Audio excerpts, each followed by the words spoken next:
US Iran की बातचीत बिगड़ने के बाद चाइना ने दिया फॉर्मूला, कहा इससे आएगी मिडिल ईस्ट में शांति। सिन्हुआ न्यूज की एजेंसी की माने तो शी जिनपिंग ने शांति को बढ़ावा देने और बातचीत की अपील करने के चीन के सैद्धांतिक रुख पर जोर दिया। वह इस रचनात्मक भूमिका को निभाना जारी रखेगा। चाइना ने मंगलवार को मिडिल ईस्ट में शांति के लिए 4 सूत्रीय प्रस्ताव पेश किया। इसमें विदेश मंत्रालय के प्रवक्ता माओ निंग ने राष्ट्रपति शी जिनपिंग की तारीफ से टिप्पणी शेयर की है।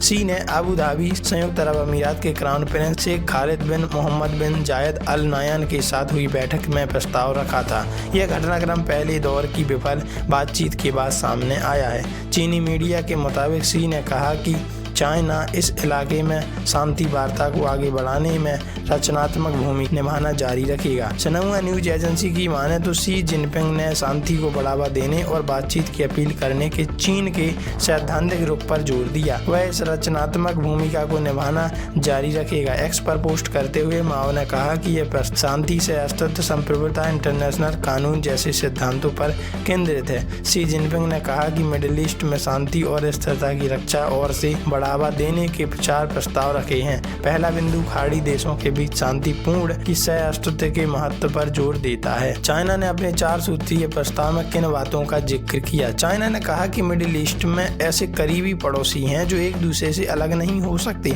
खाड़ी देशों को उनके संबंधों को बेहतर बनाने में सहायता देना, मध्य पूर्व और खाड़ी इलाके के लिए एक साझा, व्यापक, सहयोगात्मक और सुरक्षा ढांचा बनाने की दिशा में काम करने के लिए बेहद जरूरी है। इसके अलावा चाइना की तरफ से संप्रभुता और क्षेत्रीय अखंडता के सम्मान का आह्वान करता है। संप्रभुता सभी देशों के लिए, विशेष रूप से विकासशील देशों के अस्तित्व और समृद्धि के लिए आधार का काम करती है। इसका उल्लंघन नहीं किया जाना चाहिए। इसके अलावा चाइना की तरफ से कहा गया कि इंटरनेशनल कानून की सिद्धांत के प्रतिबद्ध रहें। इंटरनेशनल कानून, इंटरनेशनल व्यवस्था और संयुक्त राष्ट्र चार्टर के उद्देश्यों और सिद्धांतों द्वारा समर्थित इंटरनेशनल रिश्तों को कंट्रोल करने वाले बुनियादी मानदंडों को दृढ़ता से बनाए रखना महत्वपूर्ण है। तभी हम एक दूसरे से मिलजुल सकते हैं, एक दूसरे के साथ अच्छे से रह सकते हैं। चीन की तरफ से कहा गया कि संप्रभुता, सुरक्षा और क्षेत्रीय अखंडता का पूरी गंभीरता के साथ सम्मान किया जाना चाहिए।